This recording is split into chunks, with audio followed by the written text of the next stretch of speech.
Hello दोस्तों, मैं पीयूष गोयल और आज के वीडियो में गाइस आपका स्वागत है।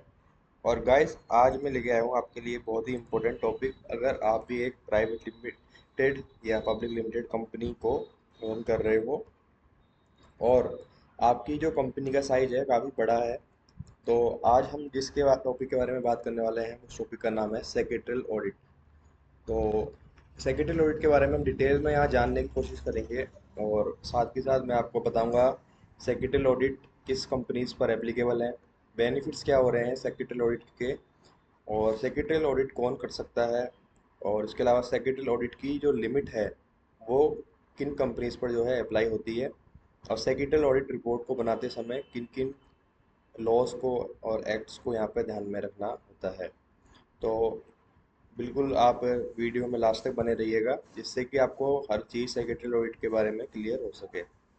तो चलिए चलते हैं आगे और सबसे पहले जानेंगे कि सेक्रेटरी ऑडिट की रिक्वायरमेंट क्यों अराइज हुई।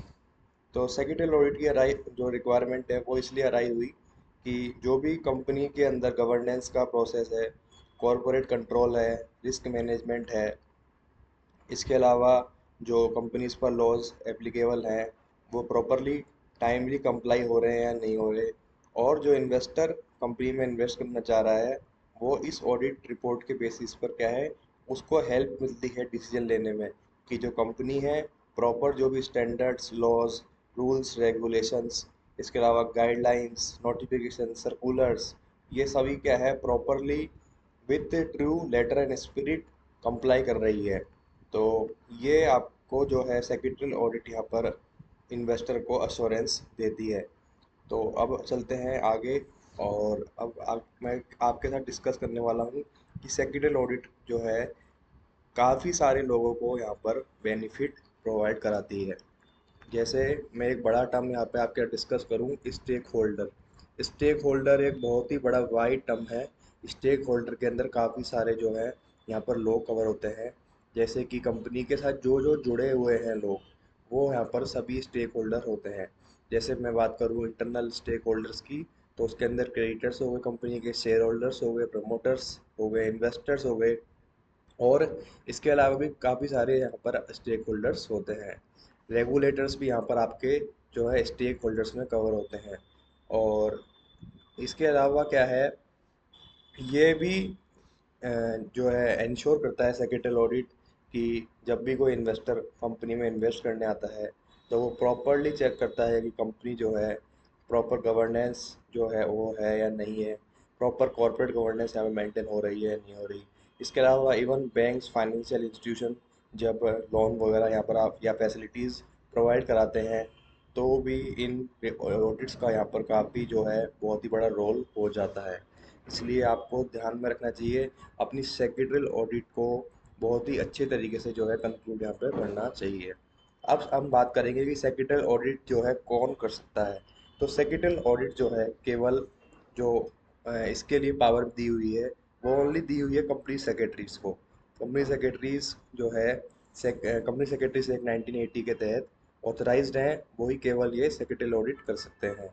और सेक्रेटरी ऑडिट के बारे में जो है आपको रिपोर्ट भी जो है इसके बारे में बोर्ड रिपोर्ट में डिस्क्लोजर देना होता है। और कोई भी क्वालिफिकेशन ऑब्जर्वेशन है सेक्रेटरी ऑडिटर की जो है वो यहाँ पर डाल सकता है। और अगर जो सेक्रेटरी ऑडिटर यहाँ पर ऑडिट करने के लिए आएगा, वो कंपनी की ड्यूटी हो जाती है, जो भी उसको असिस्टेंस चाहिए, सपोर्ट चाहिए, फैसिलिटीज़ चाहिए वो यहाँ पर पूरी तरीके से प्रोवाइड कराए। अदरवाइज जो है सेक्रेटरी ऑडिटर इसके लिए क्वालिफिकेशन वगैरह यहाँ पर डाल सकता है। अब हम बात करेंगे सेक्रेटरी ऑडिट किन किन कंपनीज पर एप्लीकेबल हो यहाँ पर होती है। तो एवरी लिस्टेड कंपनी पर एप्लीकेबल होती है सेक्रेटरी ऑडिट। इसके अलावा ऐसी कंपनी जिसकी paid up capital 50 crore rupees और मोर है। इसके अलावा पब्लिक कंपनी जिसका टर्नओवर 250 करोड़ या उससे ज़्यादा है। ऐसी कंपनीज जिसकी आउटस्टैंडिंग लोन या बोरिंग्स 100 करोड़ या उससे ज़्यादा है बैंक या फाइनेंशियल इंस्टीट्यूशन से, तो उस केस में ये सेक्रेटरी ऑडिट आपके ऊपर एप्लीकेबल हो रही है। अब हम देखेंगे सेक्रेटरी ऑडिट जो है किस तरीके से हमको बनानी है और कौन कौन से लॉज को यहाँ पर हमको ध्यान में रखना है बनाते हुए।